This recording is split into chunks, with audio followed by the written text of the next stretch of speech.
para que nos hable sobre María Zambrano y la razón poética.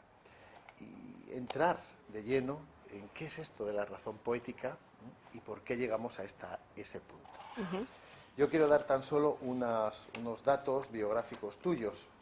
Ella es licenciada en Filosofía por la Universidad de Málaga. En el año 2000 se mudó al Reino Unido, donde enseñó español, literatura e historia en varias universidades. Posteriormente obtuviste una maestría en traducción y un doctorado en estudios hispánicos, ambos por la Universidad de Edimburgo. Ha impartido clases en la Universidad de Canterbury, en Nueva Zelanda. O sea, como le he dicho esta mañana a la hora de la comida, más lejos ya no se podía haber ido. Las antípodas de España, totalmente. En el año 2013 se incorporó a la Escuela de Humanidades de la Universidad de Strathclyde en Glasgow, donde actualmente enseña lengua española, traducción, historia, cine y filosofía, y prosigue su investigación, como digo, sobre la historia intelectual española del siglo XX. Ha publicado 2 monografías, una llamada María Zambrano, A Life of Poetic Reason and Political Commitment, que se publicó en el año 2017, y Against Instrumental Reason, Neo-Marxism and Spirituality in the Thoughts of Aranguren and Aguirre, que se publicó un poco antes, en el año 2013. Bueno, pues como te digo, muchísimas gracias por estar aquí, también a Sergio, su esposo, que también es profesor en la Universidad de Strathclyde, y a ambos dos, muchísimas gracias por haber acudido a nuestra llamada, a esta que es vuestra casa, y estamos deseando de escucharos. Bueno. Muchas gracias, Beatriz. If you forgive me, I'll start by saying that I was asked to deliver the talk in English, so I'm not a native speaker, and I must also confess that I've provided all the translations myself, so if there are any mistakes, it's all my fault. The original in Spanish is there so that there will be no confusion. And having said that, I would like to start by thanking Francisco for that warm welcome and for the invitation also to be here today. I would also like to thank the wonderful team that has made all the arrangements to make this possible, and to thank you, all of you, for being here today and giving up your Thursday evening to listen to this talk. So it is a great pleasure and a privilege for me to be here and to have the opportunity to share with you some thoughts about the life and the work of a woman whom I personally admire and whom I find fascinating. I'm talking, of course, about Maria Zambrano. So I would like to start addressing the question, who is Maria Zambrano? I'm sure that many of you have heard of her already, and I think it may be useful to start with a little wordplay. Perhaps let's think about what are the words that first come to mind when we think of this figure. In my case, the first words that I think are inextricably linked to the name Maria Zambrano are, first of all, Republican, and secondly, exiled. There are other words that are also associated with Maria Zambrano that have to do with her activities, such as thinker, intellectual, and we could even keep thinking of other words that have more to do with what she did, in the sense perhaps even her profession. So Maria Zambrano as an essay writer, some would say as a poet, and even as a mystic. I suppose that the words that most people would relate Maria Zambrano to, it's the word philosopher.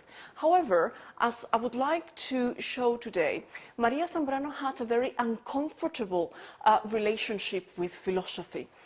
She was ill at ease with this description of herself, and I think it's worth taking a few minutes to explore that, because understanding that it's key to understanding who she is, or who she was, and what poetic reason is.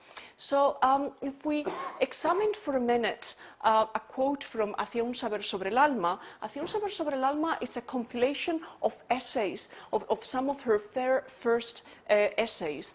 And what she does is that this book has been published and republished a number of times. And in this particular occasion, it was republished in 1987, just a few years before her death. And what she does here is that she writes the prologue to this new edition, and she does so reflecting about the work that she did throughout her life. So let's read the quotation here. She says, aparecen aquí en su germinación esas dos formas de razón, la mediadora y la poética, que han guiado todo mi filosofar, si es que ha sido así, filosofar. Pues signo ha sido de mi vida el someterme a la prueba de la renuncia de la filosofía. So I think it's important to consider, as we were saying earlier, that she wrote this towards the end of her life with the benefit of hindsight. And what this quotation reveals, I think, is that she hesitates clearly before stating that what she did was philosophy. She doesn't consider that she was making philosophy. She doesn't consider herself a philosopher. So much so, to the point that she says that if there is one constant in her life, it's the test of constantly renouncing philosophy. So this means that when we think back to the words that describe this thinker, such as poet, writer, mystic, and particularly philosopher, we find that none of these words describe her well.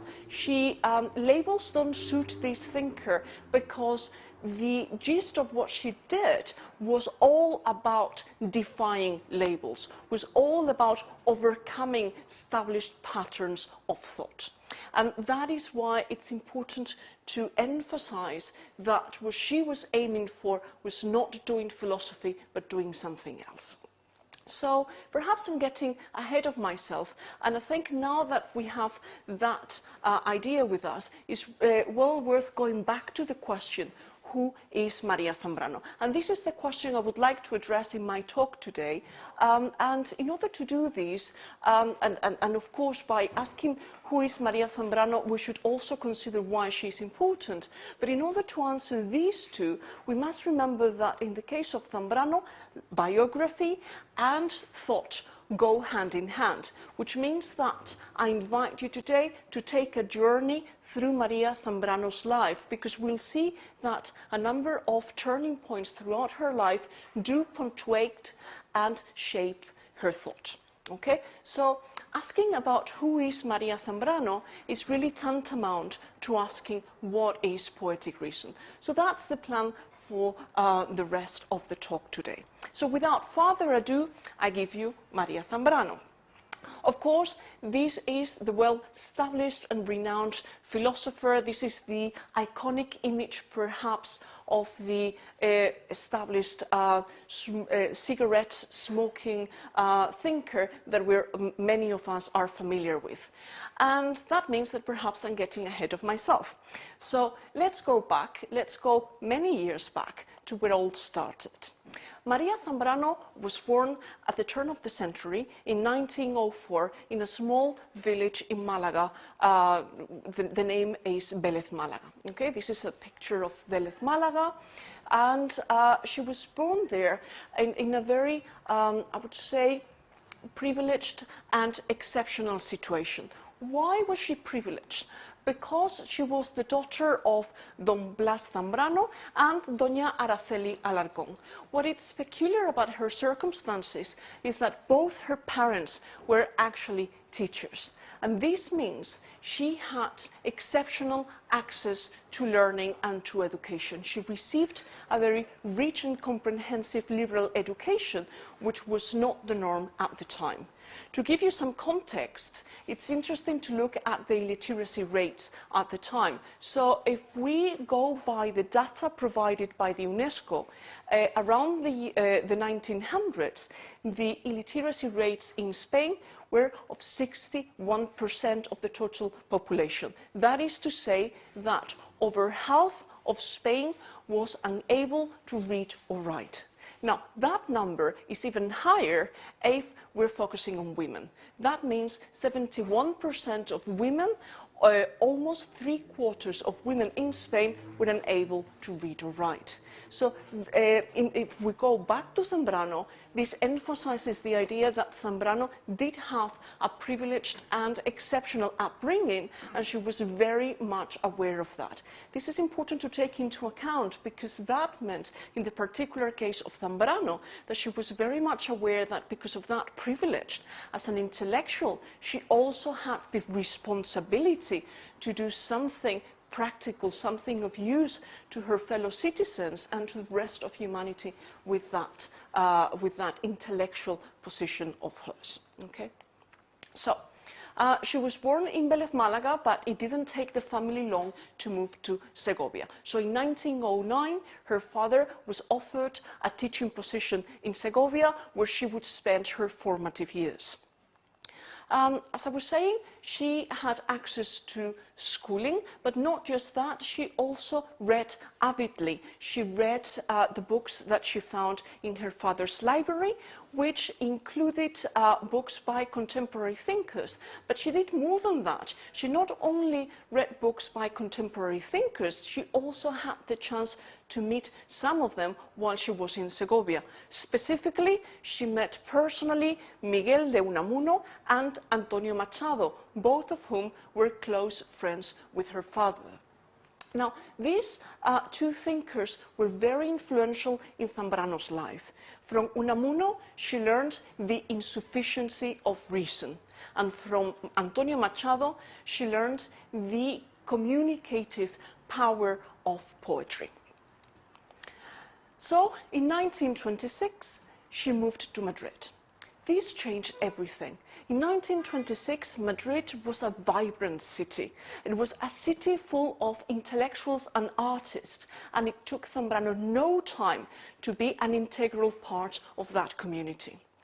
Zambrano, as soon as she arrived, started publishing in newspapers, in journal articles. She started attending conferences, giving some talks herself, and she soon was invited to be part of the famous tertulias that were going on at the time, the social gatherings that would often go around a key thinker or writer, perhaps the most famous of which is the one led by Ortega y Gasset. Now, what perhaps many people don't know is that not only she attended regularly, she was personally invited to attend the tertulia led by Ortega y Gasset, but her own tertulia was also very famous and well attended. Apparently, the meriendas, the coffees that she would offer on Sunday afternoons, were famous and were very well attended. So frequent visitors to Zambrano on Zambrano's flat in Madrid on Sundays afternoon included famous characters such as Miguel Hernández, Rafael Alberti, Rosa Chacel, and Maruja Mayo, amongst others. Okay, so I think the point here is that she was well integrated. She was an integral part of that core life of intellectuals and artists, and that she was on par with her male intellectuals in Madrid during this time. Not just that, she also attended university, the Universidad Central in Madrid, where she graduated from and where she started teaching in. It was there where she met Ortega y Gasset, whom you can see here in the picture. It's the gentleman here in the middle, and you can see how Zambrano is a close part of that circle of disciples, but it would not take Zambrano long to diverge from the maestro and to shine with her own light. Now, what I mean is that it was already in 1930 when Zambrano published her first book, and it was already evident that she was steering away from the teachings of Ortega. Her first book is entitled, as you can see, Horizonte del Liberalismo, and the essence, it was a political book in essence, and what she was saying, in short, is that liberalism by design is unable to fulfill its promises. Instead, what she was doing was advocating for what we could perhaps describe as a spiritual liberalism. However, Zambrano, and this book in particular, lacked any sort of practical plan of how to go about doing that. And I think it's also very important to understand why she did that. And I think here the trick to understanding that is in the title. The title is perhaps the biggest clue that she gives us in terms of understanding what she's aiming for. It's entitled Horizonte del Liberalismo, and horizonte, horizon, is a word that she would keep coming back to time and time again throughout her career, because it encapsulates very much the essence of what she's all about. What she is already pointing to with the title Horizonte del Liberalismo is that she's not about to give us a program of 5 key steps to achieve the liberalism you want to. What she is all about is an aspiration. Politics for her is not about practical steps, it's about developing the human being and then the society in such a way that it's conducive to the kind of society we would all want to live in. So the metaphor of the horizon, it's key in helping us to understand that, because what she is saying is that without being able to see the horizon, it's impossible for us to get our bearings. It's impossible for us to see where we are or where we want to go. So by keeping the horizon in sight, then we will be able to see where we are, we will be able to provide an analysis of the current situation, in this case the socio-cultural and political situation, and we will be able to see the horizon and the end, which is where we aspire to. But what she's not doing is providing us the specific path we need to take. You will see better what I mean in the words of Maria Zambrano herself. Here we have a quote that explains that. By the way, this is the last paragraph in that book. She ends the book by saying, "Cuando la razón estéril se retira, reseca de luchar sin resultado y la sensibilidad quebrada solo recoge el fragmento, el detalle, nos queda solo una vía de esperanza, el sentimiento, el amor que repitiendo el milagro vuelva a crear el mundo." Now, I think this is very interesting to us because it already encapsulates the path that she's going to take from this point onwards. In this quotation, what we can see already is the criticism of reason. She describes reason as sterile. In contrast, what she's saying is that she's pointing to the path that she suggests we should be thinking about taking. She doesn't know what that path is, but she knows what it is about, and it is about hope and love. And that is an intuition that she would keep developing in the coming decades. Okay, so we go back to Maria Zambrano in the 30s in Madrid, and she continues to be a very proactive intellectual at that time. She actively is promoting the establishment of the Second Republic. She continues to publish, she continues to give talks and attend social gatherings as before.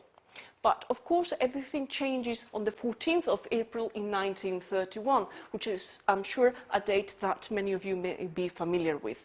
This indicates the birth of the Republic. And of course, Maria Zambrano and her sister Araceli were amongst the many who went to Madrid Main Square, the Plaza del Sol, in order to celebrate the birth of the Spanish Second Republic. She often looks back on this time as a time of hope. And I think it wasn't just her. If you look at the pictures of the time, I think this is another one. I find that when I look at the people, I see them as jubilant. And I think the reason why they were jubilant is because many people of all walks of life, all across Spain, had the sense that finally change was within their grasp.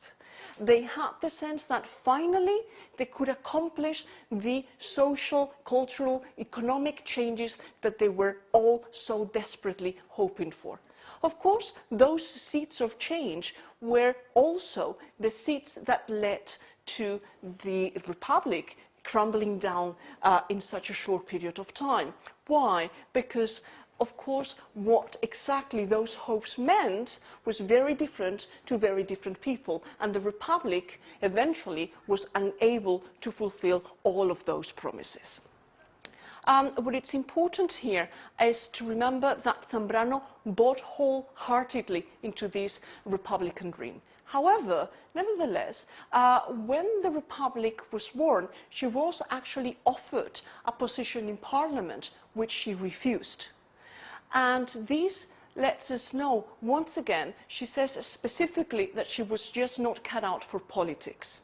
Now, that doesn't mean that she wasn't interested in politics. It meant that she was not she was not interested in taking the practical steps, in making the compromises that politics required.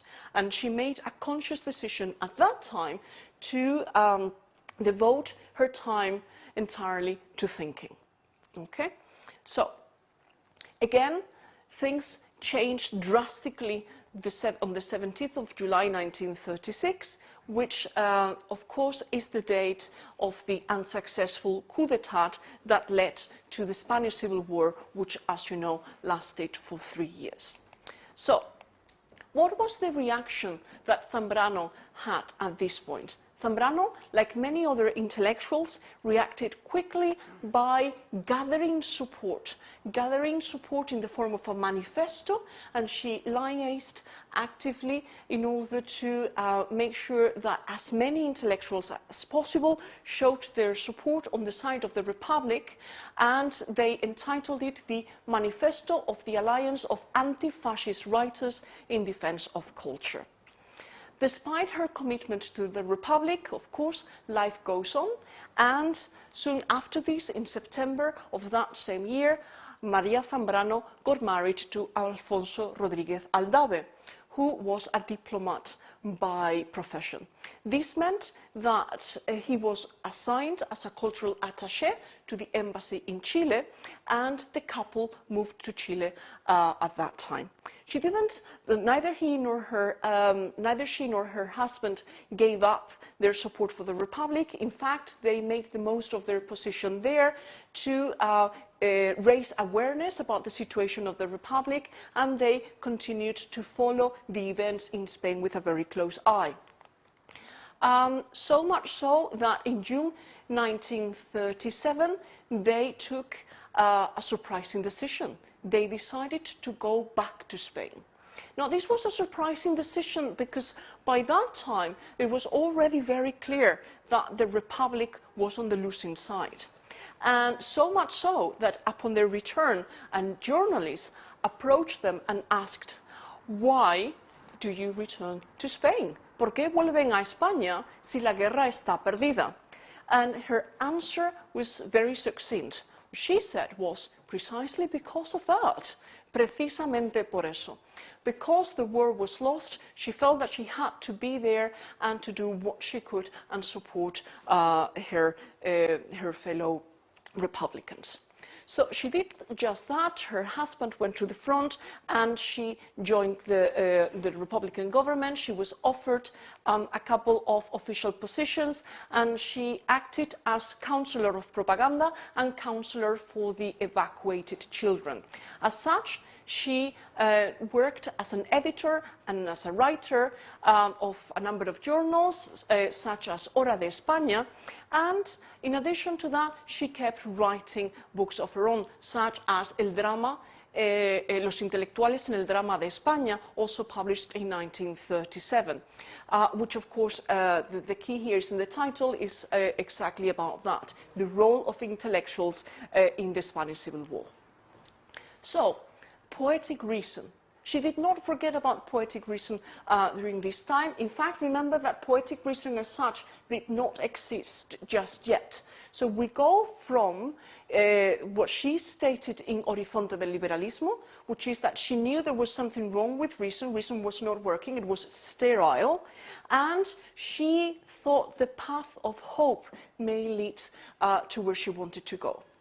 So it was in 1937 where we see the phrase Poetic Reason for the first time. And we see it in a compilation of poems, of Chilean poems, entitled Madre España. So she only uses the phrase, but she doesn't elaborate on it. She uses the phrase again later on in an article she writes about Antonio Machado's involvement in the war, and there she literally says, razón poética de honda raíz de amor.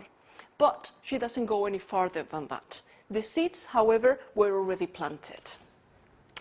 The war continued on its path, and as you know, the outcome was that the Republican side lost the war. Zambrano accompanied the Republican government in its trajectory, so as they were on the retreat, she went from Madrid to Valencia, from Valencia to Barcelona, and eventually in January 1939, she crossed the border, the Spanish-French border, through the Pyrenees alongside nearly 500,000 other refugees.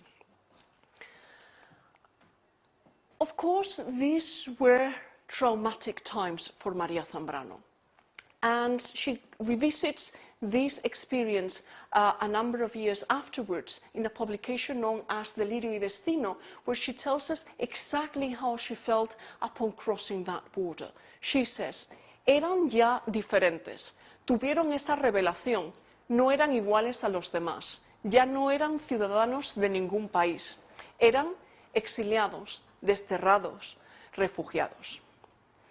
Now, I take some time in reading that quote because that experience of exile shapes the rest of her thought. That experience of exile is essential to the development of her poetic reason. And we'll go back to it later. So, going back to the thread of her biography from France, she gets an invitation from the Mexican government to join other intellectuals, other Republican intellectuals who had found asylum in La Casa de España. So she moves to Mexico expecting to join these other intellectuals there in Madrid, Distrito Federal, in the capital, in La Casa de España, and in fact we can see her here giving a conference, but it was not to be. They decided that instead of remaining in the capital, and remember this is a woman that is used to living in Madrid, surrounded by other intellectuals and artists, and she's used to that bustle and hustle of the big city. Instead, she's sent to Morelia, at a university which is much farther away, and she feels isolated. Not just that, but there is very little understanding between her and the chancellor of that university, because apparently one of the reasons why she was invited to go to Morelia is because the chancellor was under the impression that clearly Zambrano had supported the Republic, therefore she must be a communist. However, Zambrano told him in no uncertain terms that she was not and had never been a communist. And therefore, she was very uneasy teaching at that university because she just would not teach the kind of communist propaganda that the chancellor was hoping she would deliver. So it wasn't a match made in heaven, if you like. Nevertheless, despite all of those ups and downs, she continued writing, and you will find that she wrote prolifically. In 1939, she published not one, but two books. The first one, Pensamiento y Poesía en la Vida Española, where she keeps thinking about the problem of Spain, what is the essence of Spain, and Filosofía y Poesía. Filosofía y poesía, you can see how we're inching ever closer to that poetic reason. Because what she is doing now is that she's taking some time to consider what exactly is philosophy, what are its roots, what it consists of, what is it good at, and what are its shortcomings, and exactly the same with poetry. And she's interested in understanding these two concepts and how they interact with each other. So let me read you a quote from Pensamiento y Poesía en la Vida Española, because she's interested in exploring in depth what poetry and philosophy do. So here in Pensamiento y Poesía en la Vida Española she says, los breves pasos en que hemos acompañado a la razón en su caminar por nuestro angosto mundo de Occidente parecen suficientes para poder advertir que la razón se ensoberbeció. So in other words, again, we see how she's very critical of reason, of what she describes as Western reason, which in her view is simply arrogant. Now, Maria Zambrano is very relevant, and I promised earlier on that one of the questions we would address today is why she is relevant. She keeps criticizing Western reason time and time again, but this is not what makes Maria Zambrano original, because looking back at intellectual history throughout the 20th century, you will find that criticizing reason is almost a sport amongst philosophers. And the reason for that, it's very easy to understand. If we look back at the 20th century, we see how it's a century ravaged by war. And what's most important is that it was war, both the Spanish Civil War and the Second World War, which followed soon after, are decisions taken deliberately, are rational decisions taken on the back of reason. So, if a rational decision takes you to making unreasonable and irrational acts, then there must be surely something wrong with reason. Okay? Those irrational acts are what Zambrano would describe as delirium. So, it is quite commonplace, it's very fashionable to criticize reason in the 20th century. Everyone does it. If you think about existentialism, irrationalism, and perhaps most famously, the Frankfurt School. So Marcuse, Horkheimer, Habermas, they all criticize Western reason very articulately, and they do so by focusing not just on what's wrong with reason, but all of the results, all of the side effects of operating within the paradigm of the reason of the Enlightenment. So Zambrano is within that group, and that wouldn't make her very special. However, when we look at the rest of the philosophers during the 20th century, they stop at that. In fact, if we think about the Frankfurt School, for example, they're often criticized not just for being elitist, but mostly because of being deeply pessimistic. That is to say, they all criticized reason, but they offer no hope. They offer no alternative. So what's interesting about Maria Zambrano, the reason why she's relevant is because what really matters to her is finding an alternative that would give us an option out of this damaged reason. And we see that hope in the next quote from that same book. What she says is, del largo pasado racionalista nos ha quedado la prueba de que la razón ha podido alcanzar resultados positivos.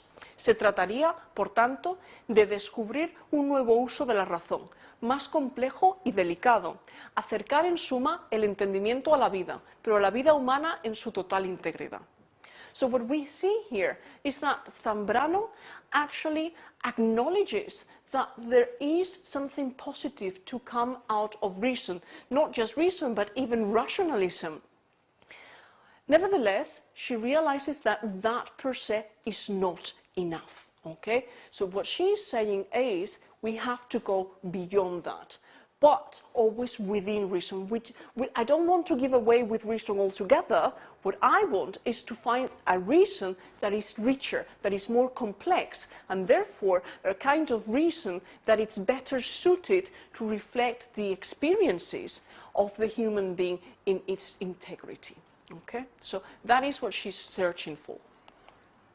So exile is essential. As we were saying, she's not happy in Mexico, and therefore from Mexico she goes to Cuba, where she didn't stay long either. From Cuba she goes to Puerto Rico, and it is there where she writes a letter to a fellow exile, a fellow Republican exile named Rafael Dieste.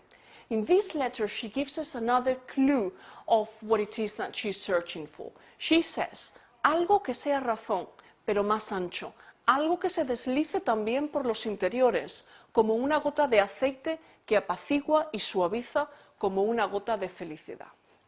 So now we know. She emphasizes the idea that she's not about to give up reason, she just wants to enlarging it. She wants to make it broader. And not just that, we now know something about her purpose. She wants a reason whose purpose is to serve towards the fulfillment, the happiness of the human being. So this is the hope I was referring to earlier, that it's perhaps missing in other 20th century philosophers. The letter goes on and she says, razón poética. So we know that she already has very clear the direction in which she's going to take that reason. Razón poética es lo que vengo buscando. Y ella no es como la otra. Ha de tener muchas formas. Será la misma en géneros diferentes. This is also quite revealing, because what we know now is that she's not searching for just another ism. What do I mean by that? Well, if we look at the history of philosophy, we have rationalism, existentialism, idealism, and all of these are types of philosophy. And this is why I keep insisting in that Maria Zambrano does not do philosophy. She does something else. What she's saying is, I want razón poética. It's something that, she says, it would be the same thing, but in different genres. In other words, what she's doing is searching for a framework that would allow us to operate, to express ourselves, to create in different modes. So it's much larger than anything that could be encompassed by a single form of philosophy. That's why she's not within any of those isms, if you like. Okay, so she keeps writing. So La Agonía de Europa, it's published in 1945. I'm sure the date is significant because, as you can see, we're at the end of the Second World War now. And what she does in this book is that she reflects on the agony, or on the process of self-destruction that Europe has gone through, and what's most interesting to her are the reasons, the crisis that led Europe in that, onto that path. On that same year, she also published an article entitled La destrucción de la filosofía en Nietzsche, and she meditates on the role of poetry. Here she says, la poesía nació como ímpetu hacia la claridad desde esas zonas oscuras. Por eso precede a la filosofía, lenguaje meramente inteligible, y le ayuda a nacer. So we see how the relationship between poetry and philosophy is a recurrent topic in her writings, because what she is interested in is to see how poetry could be complementary to philosophy, because poetry is able to reach areas where philosophy cannot enter. Okay? So, she continues on her exile because whereas she was able to leave Europe, her sister and her mother remained behind. They both remained in France, in Nazi-occupied France, and therefore she was unable to get any news from them during much of the war. And now that the war was finally over, she was keen to receive a letter. When the letter finally came, what she found out was that her mother was gravely ill. So she made arrangements to go to Paris to visit them as soon as she could, but unfortunately she arrived there too late. Once she arrived, she discovered that her mother had just been buried and her sister was in a bad way. Her sister had been tortured by the Nazis and she would never recover from that.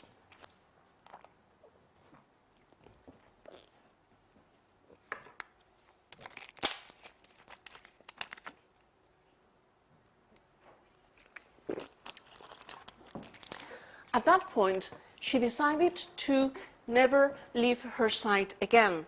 And the two sisters moved from Paris to Cuba, where they stayed for a few years. And at that point, Zambrano continued thinking about the role of exile. She said, y ahora, al no haber podido morir, sentía que tenía que nacer por sí misma. Here we can see how exile plays a key part in the birth of Poetic Reason, because what exile did is that it offered Zambrano, by necessity, the opportunity to confront what she calls los ínferos. That is the underworld that each one of us has to be confronted with at some point in our lives. And for her, exile was an opportunity for growth, both as a person as an intellectual. So what she was doing is to develop her poetic reason at the same time as she was confronting those demons. And what her argument is that confrontation, coming to terms with your own demons, with the ínferos, is essential in order to be able to transcend them and to engage constructively in poetic reason. Okay, so she's getting closer now to what she's searching for. She writes a letter to her friend Medardo Vitier, and there she says, y es cierto, muy cierto, ya que usted lo sabe, debo decírselo, que no voy, sino vengo de la filosofía. La filosofía es el purgatorio y hay que recorrerlo yendo, viniendo, convirtiendo el laberinto en camino. So, here we see clearly again that she moves out with the realm of philosophy. She says, yes, I have to go through philosophy to get to where I want to be, but I'm somewhere else. And she uses, very convincingly, I think, the metaphor of purgatory, because purgatory is an uncomfortable place, but it's also the gate to somewhere else, to somewhere better. Purgatory is, again, where you confront the darker areas of the soul, of yourself, that allow you to move forward to somewhere else. And that is what she's aiming to do with philosophy. So she and her sister, they both moved to Rome in 1953, and they stayed there for a decade. Now, finally, when she returns to Europe, Rome affords her the opportunity of once again being in a vibrant city, networking with intellectuals and artists as she used to when she was younger in Madrid. During Rome, she continued writing and she continued developing her poetic reason. But it's important to emphasize that this did not happen in a straight line. Instead, she went through many different kinds of reason. She visited and experienced many iterations of different reasons. So following one of the academics that has worked very successfully on Zambrano, he suggests that Zambrano visits in the integrating reason, the armed reason, which is particularly what she works on while during the Spanish Civil War, merciful reason, civic reason, mediating reason, and finally poetic reason.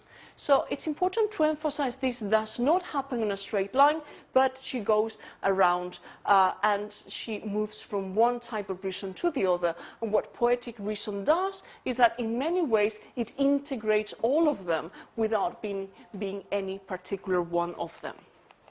So finally, we get to 1955 when she publishes El Hombre y lo Divino. El Hombre y lo Divino is possibly one of her masterpieces because this is when she stops thinking about poetic reason and she finally makes poetic reason. Now, what do I mean by that? I think what she has been doing so far is she has been considering the role of philosophy, the role of poetry, but more importantly, she has been creating the building blocks to that reason through the use of language. What she has done is that she has taken words from ordinary language, she has reappropriated them and infused them with new meanings of her own. We can see that with an example here. I propose looking at the word aurora. The word aurora, which means dawn, daybreak, and what she does here is that she uses as a metaphor to explain her relationship with knowledge. Okay? So, la claridad de la luz que brilla en el firmamento, que se insinúa en el oriente, es más un pacto con las tinieblas que una victoria humillante. Parece haber salido no para verlas, sino para alumbrarlas. What we see here is that, on the one hand, we have the metaphor of Luth, light, to represent reason. But a reason that it's blinding, that it's arrogant, because it's too bright, so bright, that it pretends to know everything. She says that that kind of knowledge, as I keep saying, it's blinding, and instead we would be better served by being more humble and to acknowledge that knowledge comes alongside with the shadows. And that's why the best place to acquire knowledge, the best place from which to think, is of course dawn, the aurora. Why? Because dawn, it's the specific moments each day in which we no longer have the darkness of night, and light just starts being born. But it's not strong enough to blind us yet. It's just strong enough to help us see, but see from a humbling position, because we have to admit that the shadows are there, the shadows representing everything else we don't know yet. So for Maria Zambrano, the position, the best position to acquire knowledge is a humble one, and is best represented by the aurora. Okay, so she keeps writing, and only 3 years afterwards she publishes Persona y Democracia, which is an entirely different kind of book. This is possibly her last explicitly political book, and because she devotes so much of it to explaining what she means by persona y democracia, I think those are the two topics that we're going to spend some time on. So it's worth looking at persona, and I think this quotation encapsulates very well what it is that she means. She says, persona es algo más que el individuo. Es el individuo dotado de conciencia que se sabe a sí mismo y que se entiende a sí mismo como valor supremo. So, she establishes a contrast between the individual, who is someone who is isolated. An individual is someone who is just looking out for number one, in opposition to the persona. The person would be someone who has overcome the individual. It's the individual with a social conscience. Okay? So, here we can see clearly the influence of Ortega y Gasset. Possibly Ortega y Gasset's most famous quotation is, yo soy yo y mis circunstancias, y si no la salvo a ella, no me salvo yo. So I'm me and my circumstances, and if I don't save my circumstances, I can't save myself. We can see how the concept of persona is very much influenced by that, because what she is saying is that an individual stops being an individual and it turns into a person once you acknowledge those circumstances and you are actively engaged in those circumstances. Now, what she does is that she goes a step farther, and she indicates that you can only become a person when you take the responsibility of also being an active citizen. An active citizen that would be actively engaged in the process of governing the city. Okay? I think that the last part of the sentence, where it says, se entiende a sí mismo como valor supremo, is perhaps a bit misleading, and is not an example of arrogance. I think what she means here is that the person, it's only a person when we understand that that we must value a person in the sense of human rights, that a person is valuable in itself, not because of how much money you have, not because of who you are, not because of any other factors, but just because you are a person, okay? So valuable in yourself. So the other definition is democracia. well, perhaps not definition, but it's the other concept that she works on at length in this book. And she says, la democracia es la sociedad en la cual no solo es permitido, sino exigido el ser persona. So what you can see here is that the two terms are closely intertwined. You cannot understand one without the other, because a person only becomes a person when you actively engage in your community as a citizen. On the other hand, a democracy only works as a democracy when the citizens act as such. In other words, a democracy is not just the society that allows you to develop as a person. It can only work as a society if the people who integrate it engage with it as persons in the sense of Zambrano, in the sense of productive citizens. Okay, so her exile continues. From Rome, she eventually moves to La Pise in Geneva. As the story goes, she had a fascist neighbor who complained to the authorities on the grounds that she and her sisters were keeping far too many cats and it was unhealthy.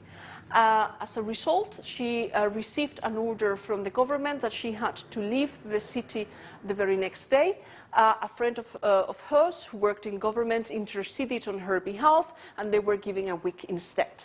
To cut a long story short, a week afterwards, there she was with her sister and their many cats in a van on their way to Geneva. So eventually they established in La Pise, in Switzerland, where she would write some of the best examples of poetic reason. So it was here where she wrote Claros del Bosque. And her thought has finally reached its maturity, and Claros del Bosque is really razón poética in action. So I think we're now well equipped to answer the question, what is poetic reason? And what we've seen is that poetic reason is not reason alone, it's not a form of philosophy, but it's not poetry either. It's not poetry if we understand poetry as beautiful words to express an idea. Instead, the reason why she chooses the word poetry is because she goes back to the Greek etymology of the word, and she thinks of poetry in the sense of poiesis, which in Greek, in ancient Greek, means creation. So what she is doing is creating a framework of rationality that encourages the creation through the word. Now, what's also important about poetic reason is that it's based on the building blocks of words, of language. This is why it's built upon metaphor and symbolism and imagery, etc. The reason why she places so much emphasis on the value of images, be them metaphor, symbols, and so on, it's because she thinks that through images you can go farther. You can say what otherwise it's ineffable. In other words, she thinks that through images, through the use of metaphor, you can communicate with your readers, with people at many levels. This is why hers is not a rational framework. It's more than anything else an experiential rationality. In other words, it's a rationality that is based on your own experience. So when you read Maria Zambrano, you're not just reading the meaning that Maria Zambrano intended, you're co-creating the meaning by reading it, because each metaphor would mean something different to you, to each one of you, because it would be based on your own experiences. What's more, if you read the same book at different times throughout your life, it would mean different things to you at different points, because it would be informed by your experiences. What that means as well is that poetic reason is not something that is done, it's something that is co-created with the person who is engaging with it. Okay? So, to wrap things up, I think it may be a good idea to read a quote of Maria Zambrano, who was kind enough to leave us some words which she entitled Para entender la obra de Maria Zambrano. So she says, this is supposed to be a clue, I'm not so sure it is, but bear with me. She says, mi obra tiene un sentido circular, es como gajos de una naranja, es como un árbol cuyo germen o raíz no se pierde aunque se ramifique. So, this is helpful and it isn't. So it is not helpful if we're looking for a manual, if we're looking for a definition. That she's never going to give us. But it is helpful in that she gives us clues of what poetic reason is all about and how we should understand it. See how it's full of metaphors. So she talks about the circular sense of her meaning, which means that she revisits the same topics time and time again. She moves in circles. But it would perhaps be fairer to say that she moves in a spiral because those circles are ever higher. In other words, she goes back and she revisits the same topics and ideas, but she does so at different levels each time. So the image of the spiral is perhaps more useful in understanding what it is that she does. In addition to that, she offers us a lot of metaphors which are in a clear contrast to the idea of reason that she was talking about at the beginning. Remember, she talked about reason as sterile. Here, she talks about her thought being like the segments in an orange. In other words, it's something nutritious, it's something that we derive nutrition from.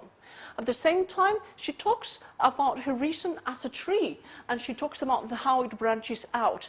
In other words, she's equating it to nature, and she's talking about how it has a potential for growth, how it helps us grow. Okay? So those are the very maternal, if you like, values behind that framework of rationality that is poetic reason. Eventually, in 1984, many years after the dictatorship ended, Maria Zambrano eventually returned to Spain, where she would die in 1991. And even though she was largely forgotten while she was in exile, after she returned to Spain, she was finally honored and received a number of awards, including the Premio Cervantes in 1988, and I should say that she was the very first woman to receive the Premio Cervantes. And she was also nominated for the Nobel Prize in Literature, although it eventually went to Camilo José Cela. She continued to write tirelessly until the very end. The books she published during her time in Spain include the La Aurora and, of course, Notas de un Método. I think it's also interesting to look at a quote from Notas de un Método. She says, "De la razón poética es muy difícil, casi imposible hablar. Es como si hiciera morir y nacer a un tiempo, ser y no ser, silencio y palabra, sin caer en el delirio ni en el martirio." So we can see how this is a paradox through and through. So she says, de la razón poética es imposible hablar. Okay, so it's impossible, almost impossible to talk about poetic reason, yet we've seen that she's been doing just that for her entire life. And then she offers us some clarification of what it feels like, but this clarification is full of oxymorons, it's full of opposites. So she says it's like being and not being. It's like silence and word. So what she's doing here is giving us a token of how poetic reason works, because what she's doing is overcoming the duality embedded in Western rationality. And she's overcoming that duality, whereas we are used to things being true or false, black or white. The world of computers is based on zeros and ones. And instead she says, you have to be more nuanced. You have to go beyond the opposites, where you will find a creation of something more complex, richer, and higher. Okay, so that is the kind of sensibility that she's inviting us to cultivate. So I think we are coming to an end, and I did promise to talk about the relevance of Maria Zambrano. And I think it's important to emphasize that I hope to have clarified today that what Maria Zambrano does is not philosophy, it's a framework of rationality. And I think that in itself is the reason why she is important. Because the fact that what she did is a framework of rationality, that means that poetic reason need not end with Maria Zambrano. it means that we can make poetic reason. Remember that poetic reason is all about the creation. It's a framework that she developed for us to develop as citizens, to develop as artists, as intellectuals. She loved music. She worked as music. I haven't had time to talk about that, but she goes on to talk about the arts, photography, painting, music in a lot of detail, and she was all about creation. So what I would like to do today is to invite you to not just read Maria Zambrano, but also to Poetic Reason with them. And if you still would like to know more about that, I of course invite you to come to the exhibition in September, when you will have a chance to see the images of many of the words I've been describing and to participate in the co-creation of meaning that is Poetic Reason.